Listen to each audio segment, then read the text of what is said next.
لا يؤمن أحدكم حتى أكون أحب إليه من والده والناس أجمعين أو كما قال النبي صلى الله عليه وسلم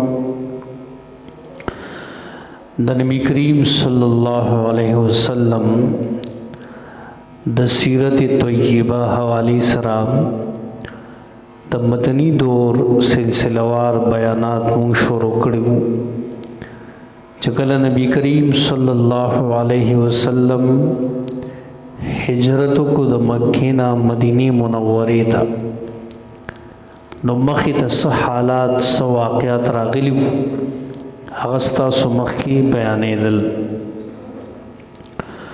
تیر جمعه کې مونږه واقعا د غزوه خندق آخري ویلې وه چې کله مشرکانو نورو قبایلو ټول یوځای شو او هغوی د نبی کریم صلی الله علیه وسلم په خلاف مدینی منورې باندې د چړای اراده کړې وه. نو نبی علیہ السلام صحابه کرامو سره مشوره کړې وه او بیا د مدینې نه غیر چاپېره خندقونه کنستلي وو. هغې حکمت عملې سره الله رب العزت دغه غزوه خندق مسلمانانو لا ورکو د دې فتح وشوه. کله چې نبی کریم صلی الله علیه وسلم د غزوه خندق د فتح نه فارغ شو نو کور ته راغی. د ماسپښین وخت و، ماسپښین لمونځ یې ادا کړ او د سیدنا عایشې صدیقې رضی الله عنها حجرې ته لاړ. په دې کې اچانک حضرت جبرائیل علیہ السلام راغی او ورته وی اے د الله رسوله ولې تا وسله وغورځوله کې دې خوا مونږ خو لا وسله یې ښه نه ده، هتیار خو مونږ سره لا شته او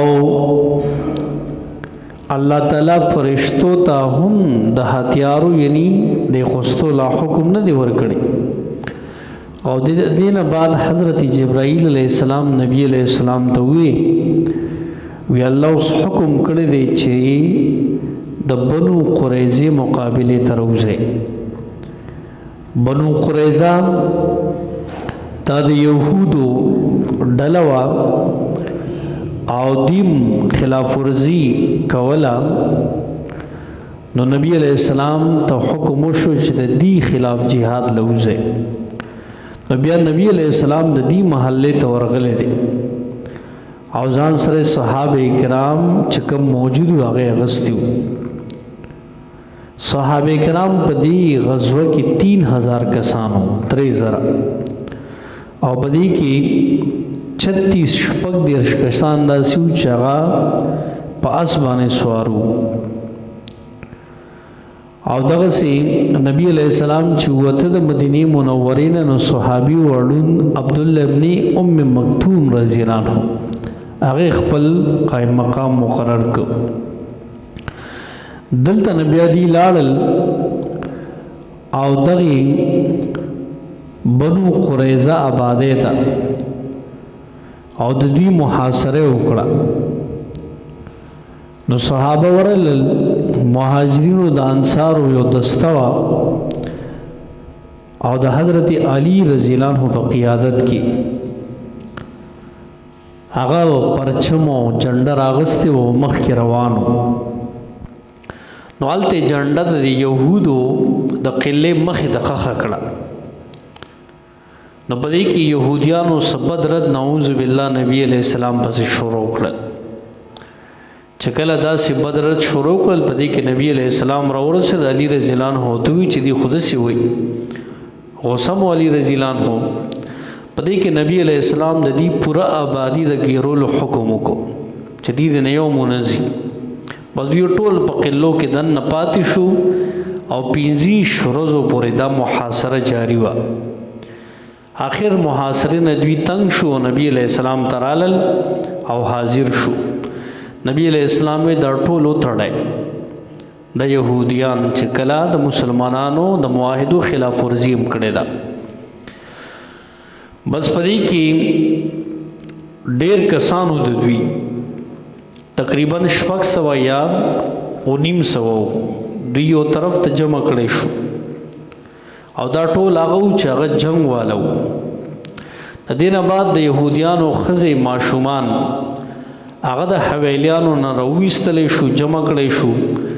دغه ماشومان خزم سه 1000 تعداد کې وي او په دې یو صحابي نگران مقرر کړ. نو دغه وخت کې چې نبی علیہ السلام دی وتړل نو دی بار بار د معافی مطالبه کوله چې بس موږ نه غلطي شوې ده، موږ معاف کړي. يهوديانو خو دا سي غلطي وکي بیا وروسته معافیا نه غواړي ته دوکي. نو نبی علیہ السلام ته تاسو په دې خبر رضامن یې چې تاسو دا فیصله تاسو منتخب شوی یو کس باندې زه وکم، بس که تاسو له معافي درکړي او کوی چې قتل کې قتل بم کو. دوی وی بالکل. نو دوی وی سعد ابن معاذ رضی الله عنه هغه چې کومه فیصله زمون په باره کې وکړه مونږ یې منظورو. سعد بن معاذ رضی الله عنه دا اسلام وروړو نه پهلا د يهوديانو دوستو دوی ته ډېر قریبو. نو دوی راشه په دغه فیصله وکړو، نو دوی به زمون په حق کې فیصله وکړي چې ردی پرې دی معافی کې. او سعد بن معاذ رضی الله عنه چې کوم دی غزوه خندق کې شدید زخمی شوی دی، زخمی حالت کې پروت دی.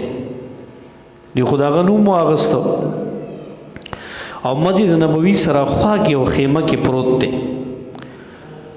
نو د نبی علیہ السلام په حکم دی بنو قریظه دی قلو طرف ته راوړل شو، راوستل شو. حالانکه د حالت ډیر خراب و. د ټول خبر او کړه شو چې د يهوديان ستا په فیصله باندې راضي دي، ته فیصله وکړه. نو د پهلوي چې فیصله حق خو الله او رسول سره د څنګه فیصله وکړه. نبی علیہ السلام ورته وی چې الله دا حکم را کړی دی چې د يهودو په حواله سره دې فیصله وکړي. پس وکړه فیصله. بس د فیصله اور اول شروع کړل. اوس يهوديان ټول ناستي او د هغې مخکې وایي زما دا فیصله ده چې دی يهوديانو خلاف ورزي کړی، د مسلمانانو خلاف یې کړی دی. دوی سړي ټول قتل کړي او دې سره سره د دې مال دولت ټول مالی غنیمت کې راواله او د دې ماشومان او خزي غلامان او وینځ کې بس هغه ټول سابقه چې کوم دوی سره دوستی وو دوی په ګمان کو. نو سعد بن معاذ رضی الله عنه دغه خلاف فیصله ورکړه چې تاسو همیشه مسلمانانو ته اسلام د تکلیف رسول دی او زه خو مسلمان یم، زه به د حق خبره کوم. نو هغه خبره وکړه. دینه بعد نبی علیہ السلام د دوی دا سړی قتل کړل، مالی غنیمت واغست او د دې دغه ماشومان خزي په قید کې رالی او ډیر مالی غنیمت د دین بیا حاصل شنو. دي ته وی واقع د بنو قریظه، دا قریظه قبیله و، دا د غزوه خندق نه بعد یو غزوه شوی و.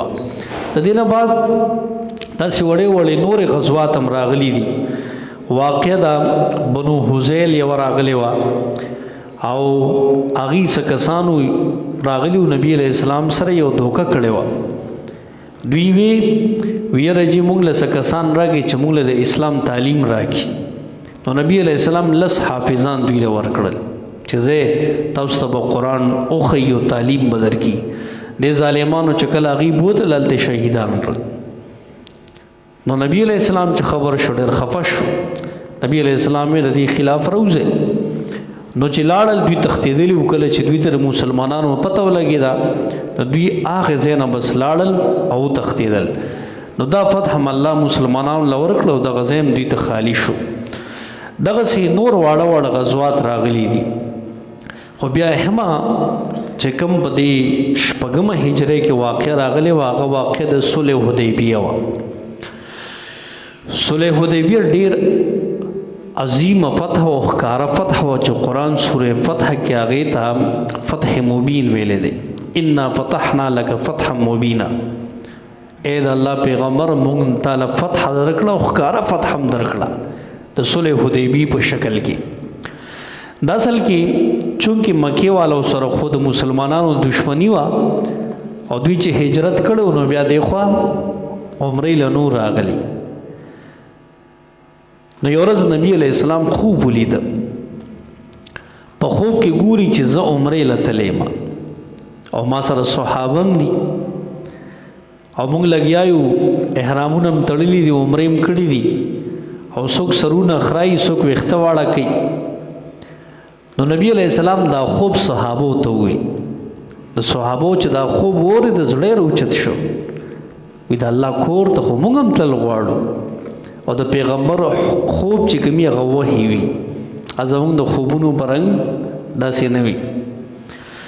بس په دې کې نبی علیہ السلام وی زه عمرې لزو.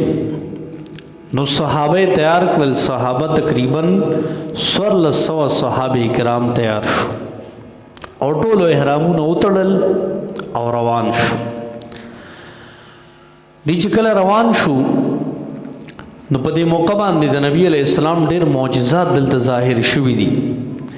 یو موقع باندې دی درېدلي دي نو اوبه نه وي، اوبه ختمې شوې.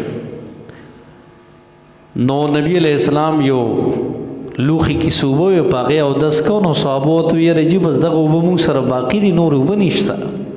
وی ښا نبی علیہ السلام د لوخي دی خوا کې او بدی کې اغلوخي کې خپل لاس مبارکي خو ګوتې مبارکي، نو هغې نه الله چینې جاری کړې، د نبی علیہ السلام د ټولو ګوتونه چشمې جاری شوې. صحابه کرامو ته ټول لوخي ډکړل د ضرورت او بیا مغا چینې روانه وي. موسی علیہ السلام بارک راځي قرآن کې چا کھانے پامسا والو یو چینه ته جاری شوه، زمونږ د نبی الله دا ټولو ګوتونه چشمې جاری کړي. دا زمونږ د نبی علیہ السلام ډېر عظیمه معجزه وه. بهرحال صحابه وی موږ د نبی علیہ السلام ته کتل چې د دې ګوتو مبارکو نه داسې پوارې راووتې او خطاوي داسې اوبه راووتې. دی روان دي دې سفر باندې او مخې تک کوي. کله چې د مسلمانانو قافله عصفان یو علاقه دلته ورسېده نو نبی علیہ السلام یو جاسوس مقرر کړ چې تلاړ شه او د مکی والو حالات معلوم کړه، ځکه موږ همداسې ور روان یو خو دشمنان دي چای زموږ خلاف څه کوي. هغه کس چلته لاړو نو نبی علیہ السلام ته وی چې مکی والو خو فیصله کړی چې دې موږ نه پریدو. ای خدا وی حالانکه نبی علیہ السلام پہله اعلانونه کړو چې وګورئ موږ صرف عمرې لزو او زموږ جنگ سرکار نشته، موږ د الله د کور زیارت لزو. خو ای خو دشمنانو هغې وی چې نه موږ هم نه پریدو مکی والا. په دې کې چې کله خبر اطلاعات رالل نبی علیہ السلام ته نو نبی علیہ السلام هم څه ګوړ سواران تیار کړل چې تاسو هم تیار اوسئ. په دې کې لاره کې د مشرکانو دسته وه، هغې هم پهلنه کسان تیار کړو د خالد بن ولید رضی الله عنه په قیادت کې. هغه له هغه وخته پورې مسلمان شوی نو. دوی چې کله آمنے سامنے وشوه نو د مونځ وخت راغی نو نبی علیہ السلام مونځ شروع کړی د مسلمانانو سری دي. نو یو مونځ وشو، په دې کې دا مشرکان سپټ راغلي دي او د حملې په اراده باندې چې دوی مانځه ته ودرېږي بس موږ پې حمله وکړو. نو یو مونځ وشو نو دوی د بل مونځ په انتظار کې وو. ماسپښین مونځ ورته لاړو، دوی ورېږه بل مونځ خو به دوی کوي چې څنګه ودرېږه موږ پې حمله کوو. نو د مازدیګر د مونځ نه پهله الله د صلات خوف د مونځ طریقه راولېږله. قرآن سورې نساء کې د صلات خوف تذکره ده چې کله د جنگ په دوران کې د دشمن یری او د مانځه وخت راشي نو تاسو به څنګه مونځ کوئ؟ نو تاسو که به یو امام شي، یو ډله به ده پسې ودرېږي، یو رکعت به وکړي، بله ډله به څوکیداري کوي. بیا چې دوی یو رکعت وکړي دوی به شاته لاړ شي، هغه ډله به راشي امام پسې به ودرېږي. امام چې کله سلام وړي دا دواړه بیا یو رکعت ځان له وکړي. نو چې کله دوی بل مست ودرېدل د صلات خوف طریقه راغلی او نبی علیہ السلام صحابو ته یو ډله ما په سودرېږي بل څوکیداری کوي نو دای چې کومه پلان او د حمله هغه ناکام شو او دلته الله د صلات خوف طریقه مر ولېګلا نو په دې موقع باندې دا آیاتونه راغلی بهرحال نبی علیہ السلام رستو صحابو سره مشوره وکړه چې څه کوو دا مکی والا خو جنگ ته تیاریږي نو تاسو سوای نو په دې کې صحابو ډېرې بهادرې خبرې وکړې وې د الله پیغمبره موږ ستا د امر پابند یو ته حکم کوه موږ ورې د بني اسرائیلو په شان نه یو چې هغې موسی علیه السلام ورته کله د جهاد ووې نو هغې ډېره بزدلانه خبره کړې وه ورته وایي فاذهب انت وربک فقاتلا انا هاهنا قاعدون ته لاړ شه ستا رب دو جنګېږي موږ خو جنګ نه شو کولی موږ به دلته ناست یو ای ډېره بزدلۍ والا خبره موسی علیه السلام ته کړې وه نو ای د الله پیغمبر او موږ ورې بني اسرائیل نه یو موږ چې ته په کوم ځای ورچې او کوم ځای ته وایې چې ورشې نو موږ ورځو رستو کېږو نه دا سرونه به الله په دین باندې شیندلو ته تیار یو صحابه خو ډېر جانثار خلک بس دی چې کله دا خبرې کولې نبی علیہ السلام روان شو نو د نبی علیہ السلام اوخوا قصوا هغه حدیبیه یو مقام دی دوی چې کله مخکې روانو حدیبی ته ورسېدل نو د حدیبی په مقام باندې هغه اوښه په خپله باندې کېناسته خلکو به ډېرې وسې وکړې چې پاسې خوا نه پاسېده چا وی یاره دا بس زد کوي نه پاسي نبی علیہ السلام وینا زما اوخه د الله د حکم تابع ده دا بس الله دلته کېنولا نو دې کې څه حکمت دی نو دا پرېږدی او حدیبی مقام کې پړاوونه واچولی شو اوس نبی علیہ السلام چونکې هلته نه خو اطلاعات راغلو چې هغې وایي عمرې له به نه راځئ نو په دې کې نبی علیہ السلام سفیر مقرر کو حضرت عثمان غنی رضی الله عنه چې ته لاړ شه او دې سره مذاکرات وکړه چې ګوره مونږ جنګ له نیو راغلی مونږ راغلی یو صرف عمرې کولو او بیا به ځو او ځان سره مونږ ګوره د قربانۍ څاروي راوستي دي هغه نخودار څاروي هم راوستي دي چې مونږ د عبادت په نیت راغلی یو زمونږ جنگ ته اراده نشته حضرت عثمان غنی رضی الله عنه چې کله سفیر مقرر شو لاړو نو هلته ردسو دوستانو او ټول عمر خو د دې هملته تېر شو خپلوان یو نو عثمان غنی رضی الله عنه هلته یو کس سره ایثار شو او بیا په سبا باندې دغسې د دوی له مذاکرات وله ورغی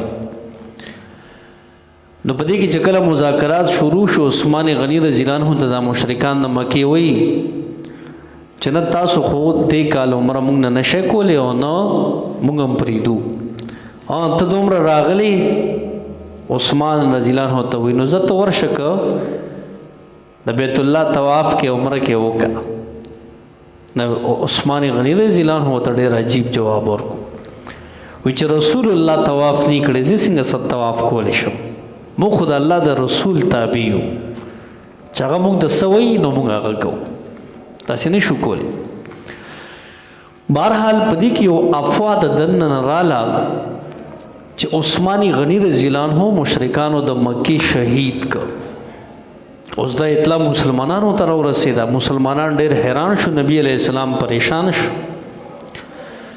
نبی علیہ السلام چې کله دا اطلاع واورېده نو په دې کې نبی علیہ السلام ټول صحابه کرام راجمع کړل او یو ډېر عظیم بیعت یې واغسته وی راشه دا لاس زما او دا لاس د عثمان رضی الله عنه طرف ته نبی علیہ السلام په خپل لاس مخې تک او وی راځه ټول په دې لاس کې لاسونه ایږدي او موږ یو بیعت او قسم کوو چې د عثمان غنی رضی الله عنه د شهادت بدله واخلو ټول په دې باندې متفق شو چې بالکل موږ بدله اخلو خو وروسته خبر راغی چې د افوا دا غلطه ده او دا بیعت په تاریخ کې بیعت رضوان وایي او قرآن کې داغه تذکرم راغلی ده ټول صحابه دغلطه نبی علیہ السلام سره یو شان بیعت وکړو بس چې دا خبره دروغجنه شوه نو پدې کې معاهده ته خبره لاړه چې زه معاهده لیکو مذاکرات دي بس معاهده لیکو په شرایطو باندې نو معاهده کې ډېر سخت شرایط د مشرکانو طرف نه ولیکل شو د نبی علیہ السلام سره ګوره معاهده کې یو شرط داو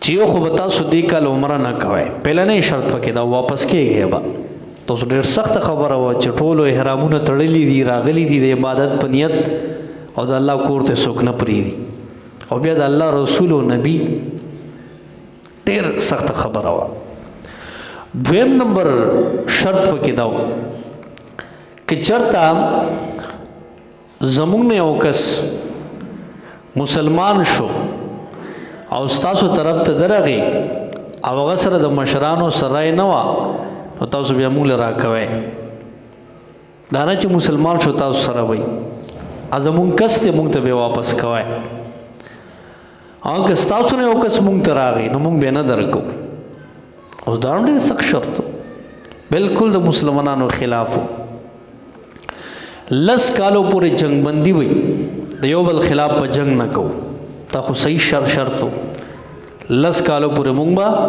د یو بل خلاف جنگ نه کوو داسې نور ډېر شرایط چې هغه ټول د مسلمانانو په خلاف باندې وو بل یو شرط پکې دا مو چې کم سړی یا خاندان یا قبیله د مسلمانانو معاهده بردار شي نو هغه جوړېدی شي او کم سړی چې د مکې د مشرکانو معاهده بردار جوړېږي یعنی د سره معاهده کې شاملېږي نو هغه هم جوړېدی شي خو هغه معاهده بردار به هم د دې شرایطو پابند دي کله چې دا شرایط طی شو عمر فاروق رضی الله عنه اخو جلالی سړی و خو ولې موږ په ناحق یو چې دا خبرې لیکو ابو بکر رضی الله عنه ته عمر غلی شه نبی علیہ السلام د الله رسول له چې کوم خبره کوي د الله د حکم مطابق یې کوي عمر رضی الله عنه بیا پوښ خو بهرحال دی وقتی ظاهری خبرو باندې هغه د سناګواری محسوس کړه پدې کې چې کله دا شرایط په معاهده کې لیکل کېدل نو علی رضی الله عنه نبی علیہ السلام راغوستوي تراشه دا شرایط لیکه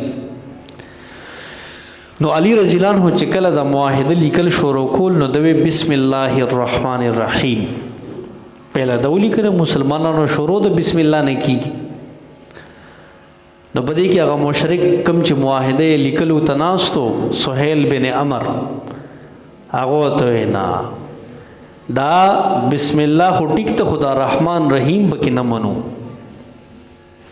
ځکه غیب رحمان او رحیم خپل خدایانو بارک تصور کو دوی بسم داسې وکا چې بسمک اللهم پکې ولیکا او د الله په نوم شروع کو داسې مو چې الله په نوم چې رحمان او رحیم دی شروع کوم ته رحمان رحیم ته خواکا اوس دا ډېره سخته خبره وه چې د الله صفات څوک نه مني خو مشرکانو علی رضی الله عنه بس نبی علیہ السلام ورته چې دی څنګه وي هغه څه وکړه په دې کې هغه دویمه جمله دا ولیکله وی دا معاهده د محمد رسول الله صلی الله علیه وسلم ترمنځ او د سہیل ابن عمر مشرک ترمنځ توی شو په دې کې بیا هغه مشرک راودانګل وی محمد رسول الله به سره نه لیکي دا رسول الله محمد بن عبد الله ولیکا ولیک دې موږ رسول د الله منو خو بیا زموږ د جګړه ختمه شو زموږ د جګړه خو په دې کې د چې نعوذ بالله دې موږ رسول الله نه منو اوس علی رضی الله عنه یو پر لیکلیو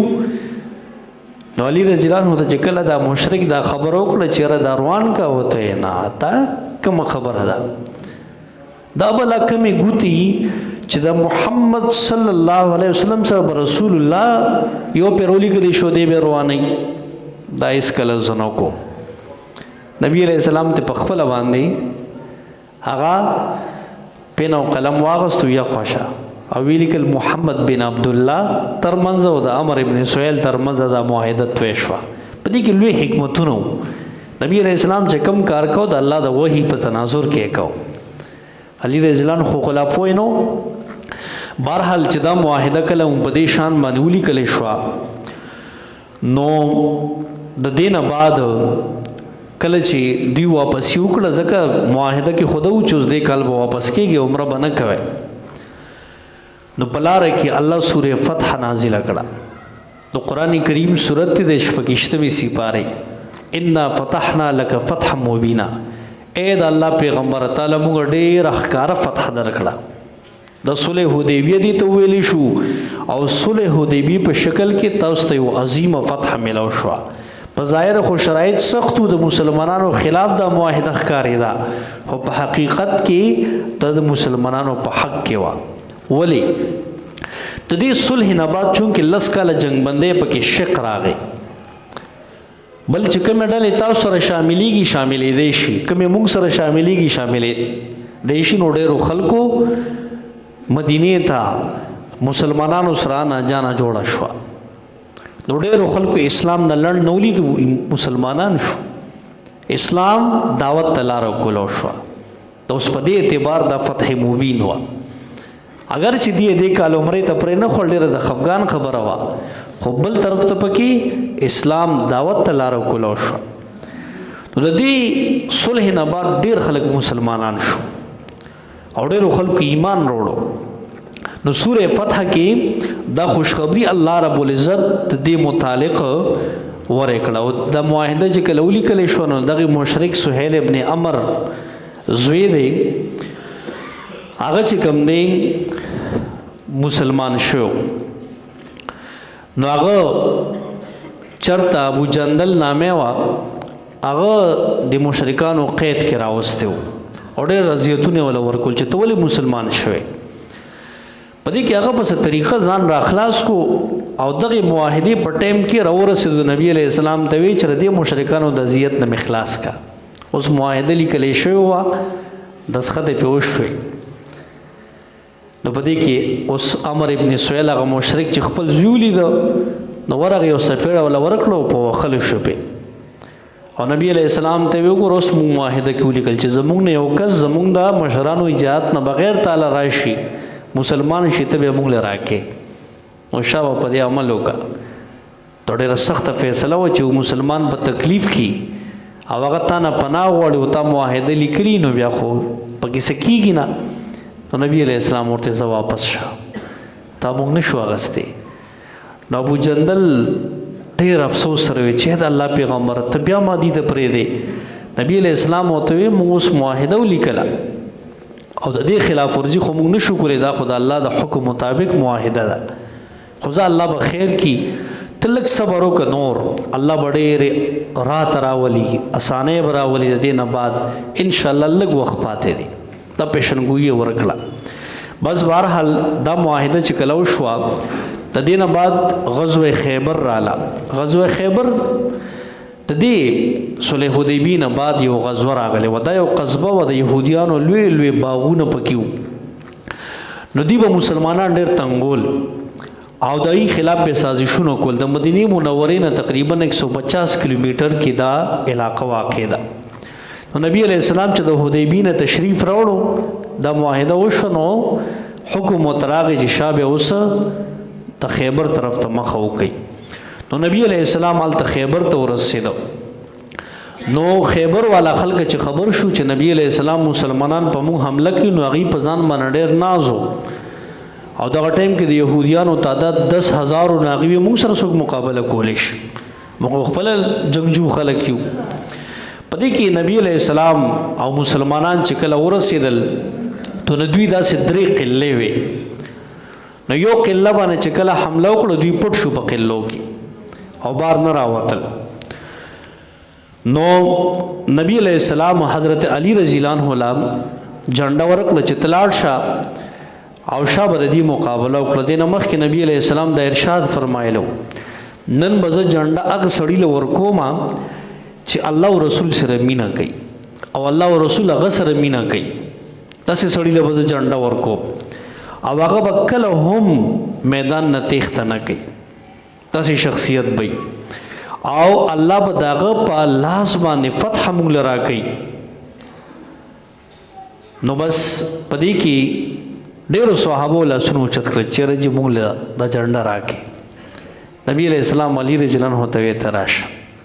په دې وخت کې علي رضی الله عنه د سترګو بیمارو، په سترګو یې څه بیماري راغلې وه، شوب چشم. نو نبی علیہ السلام خپل لاړې مبارکې راواغسې او د پسترګو کې واچولې. علي رضی الله عنه وایي سترګې مې بالکل ټیک شو، یا دردونه کول او خوږ وې او یا د نبی علیہ السلام لاړې مبارک چې زما سترګو ته لاړې یکدم سترګې مې ښه شوې. نبی علیہ السلام جنډه راکړه او بیا علي رضی الله عنه وایي په ټول عمر کې زما سترګې چې ته خوږ شوي نه دي. دا د نبی علیہ السلام معجزاتو. نو په دې موقع باندې وزلالم جنډه مې د یهودو قلې سره خخه کړه. په دې کې یو یهودي راته وایي چې څوک وي؟ ما ورته وایي چې زه علي ابن ابي طالب یم، زه علي ابن ابي طالب یم. بس وی راته وایي چې څه بدره دی شروع کړل چې ښه تاسو بیا سر روچت کړی دی، حالانکه حق خواغه دی چې موسی علیہ السلام باندې نازل دی. مطلب مونږ نعوذ بالله مونږ تاسو نبی کتاب نه منو. بس په دې موقع یو یهودي ډېر زورور یهودي و هغه راووته مقابلې ته. علي رضی الله عنه ورمخکې شو، جنگ شروع شو. په دې کې علي رضی الله عنه هغه راواچو او مردار یې کړو. د هغه یو بل ورور راخبر شو، هغه د هغه نه هم غټ پهلوان و. اچ راووت علي رضی الله عنه هغه هم پیچاړ کړ، لاندې راوغورځو. په دې کې دغه قله هم دوی فتح کړه او یهودیان وتښتېدل، یو بلې قلې ته لاړل، هلته ورپسې مسلمانان لاړل. نو هلته یې محاصره چې وکړه نو هغه ځای نه هغوی هم شکست وخوړ، یو درېیمې قلې ته لاړل، هلته ورپسې بیا مسلمانان لاړل. نو خیبر کې داسې کړل چې په تیښت یې مجبوره کړل او بالکل یې زیر کړل. په دې کې یو ورځ یو یهودي راغی، د اخري قله کې دوی داسې پټ کېناستل او بند چې نه راووتل. مسلمانان ډېر تنګ شو بار. بس په دې کې هغه یو یهودي نبی علیہ السلام ته وی زما ځان وبخه، مطلب مال لار راکا نو زه تاله یو ډېر اهم خبر درکو. وی جی د دې قلې لاندې زمیندوز نهرونه دي، نو دوی شپه کې کوزیږي، هغې نه خپل اوبه راوړي، نو ځکه دوی قلو کې بند ناست دي. که تاسو هغه اوبه په دوی بندې کړئ نو دوی به په خپله دې قلې نه راوځي. بس وی ما ته هغه نهرونه وښایه، تا مونږ بخو تا پرېږدو. یهودي ورسره شه نبی علیہ السلام سره لاړو، هغه نهرونه شاته ورته وښودل چې ته پټو. نبی علیہ السلام هغه اوبه ورته بندې کړې. چې بندې کړې دوی سره اوبه ختمې شوې، هغه لاره هم پرې بنده شوه. بس دوی په خپله باندې لاړل او لاندې مغلوبه شو او چې مونږ بس شکست تسلیمو.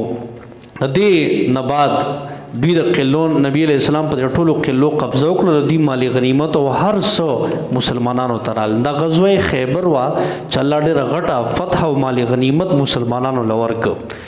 د دې نه بعد هم بیا وړې وړې نورې څه غزوې شوي دي.